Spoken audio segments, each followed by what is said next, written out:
In the beginning, we see a young woman, almost devoid of clothes, frantically dashing down the street. She seems to run away from something mysterious that is following her. Desperately seeking refuge, she rushes into her house, where her father looks at her with a puzzled expression. After a few minutes, she jumps into her car and heads to the beach.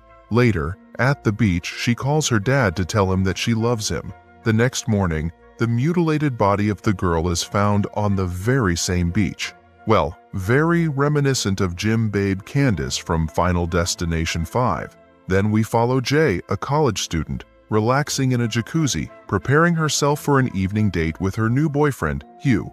As she unwinds, her sister Kelly excitedly informs her that their friends, Paul and Yara, have invited them to join a movie night. Kelly encourages Jay to tag along, but Jay declines, explaining that she's going out.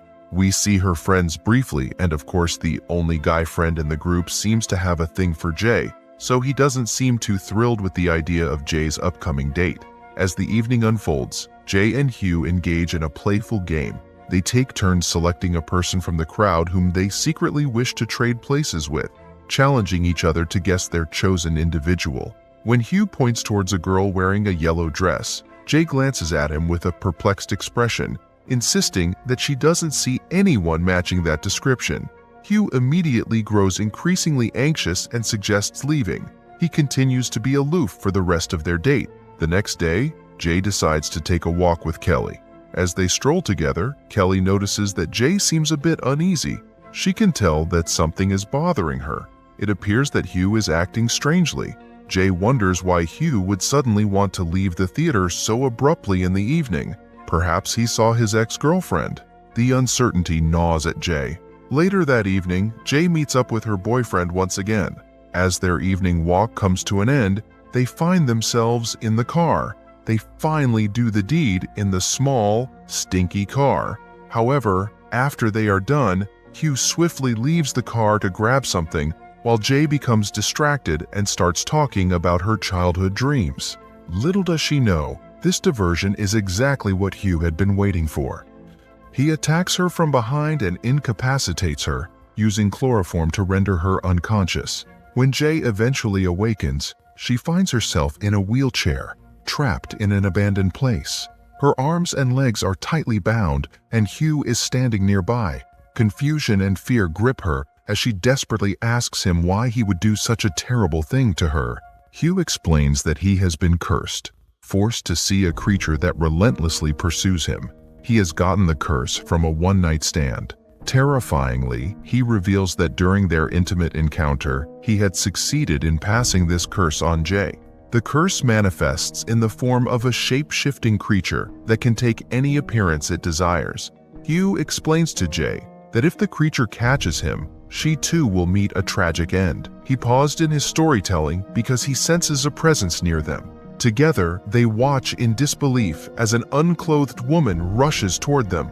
Immediately, Hugh pushes the wheelchair towards the car and continues his story. He warns that the creature can be seen anywhere, making it difficult to escape from its clutches. Hugh advises Jay to avoid rooms without emergency exits. To break the curse, she must sleep with someone, as the next victim could be Hugh again if it manages to kill Jay. Meanwhile, on the porch, Kelly, Paul, and Yara engage in a card game while discussing their teenage problems.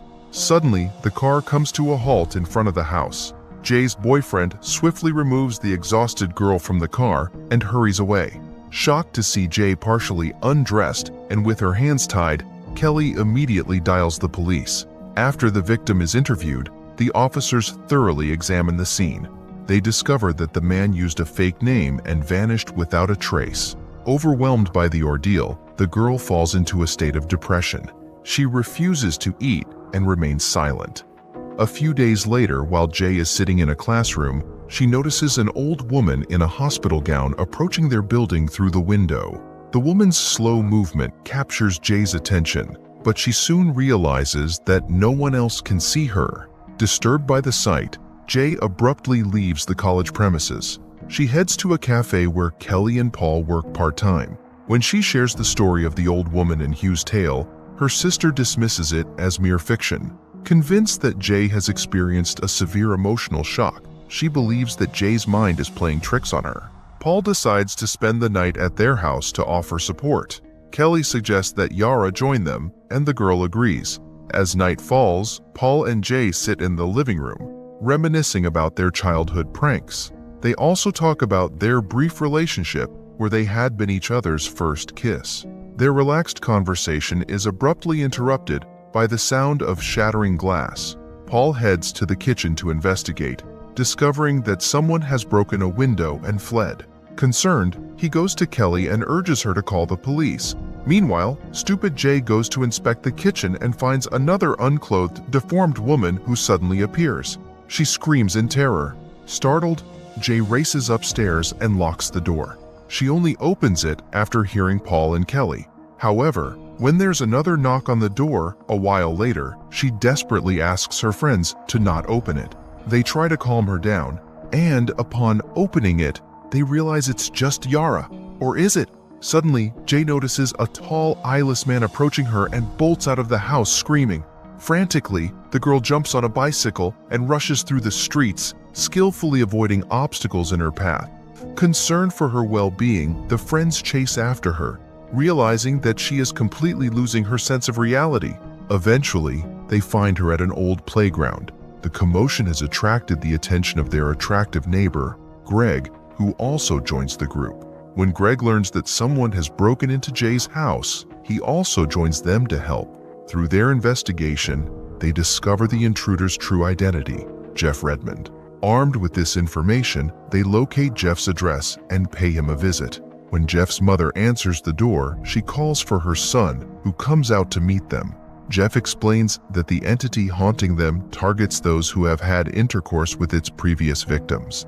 He admits that he continues to see the entity, realizing that it hasn't forgotten about him either. Jeff offers Jay a solution, quickly passing on the curse by sleeping with someone else, thereby buying themselves some time.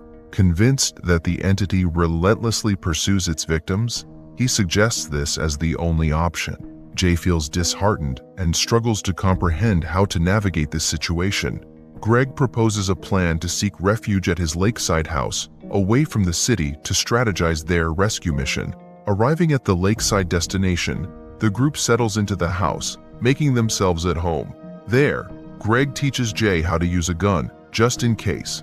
Paul, in the meantime, doesn't handle the presence of a potential threat to his love life that well. Several days pass, and while enjoying their time by the lakeshore, the creature assumes the form of Yara and slowly begins to attack Jay. Although her friends cannot see the creature, they witness Jay's hair standing on end and her body being violently pulled from side to side. Reacting instinctively, Paul hurls a chair at the entity, receiving an immediate retaliatory blow. Jay immediately runs away to the barn, desperate to defend herself. Jay grabs a revolver and attempts to shoot the entity, but her efforts prove to be in vain. Trapped in the barn without an escape route, she succumbs to despair. Suddenly, the door shatters, revealing Greg, but he swiftly vanishes. Instead, the creature takes on the appearance of Jay's young neighbor, crawling through a hole. Overwhelmed, Jay panics, flees the barn, and jumps into a car, speeding off in an unknown direction. Struggling to control the vehicle, Jay veers off the road and crashes through a cornfield. She loses consciousness from the impact and only regains it in the hospital. In the evening, Greg pays a visit to Jay. Against his disbelief in the curse and the creature, he decides to lend a helping hand to Jay in his own way. Little does he know what awaits him. A few days pass, and he decides to visit Jay in the hospital. He reassures her that nothing strange has occurred during this time, filling her with a sense of relief. She clings to the hope that this nightmare will soon come to an end.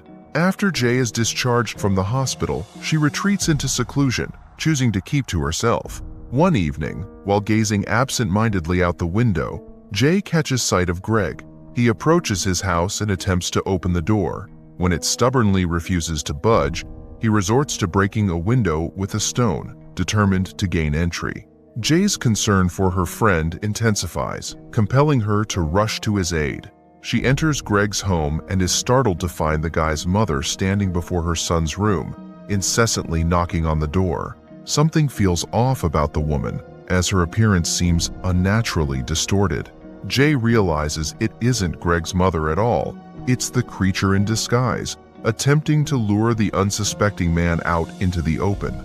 Filled with fear for her friend's safety, Jay desperately tries to warn Greg about the imminent danger. However, he remains oblivious and unknowingly opens the door. In an instant, the creature seizes the opportunity, forcefully shoving Greg inside and launching a ferocious attack. She sees the entity trying to sleep with a dead Greg.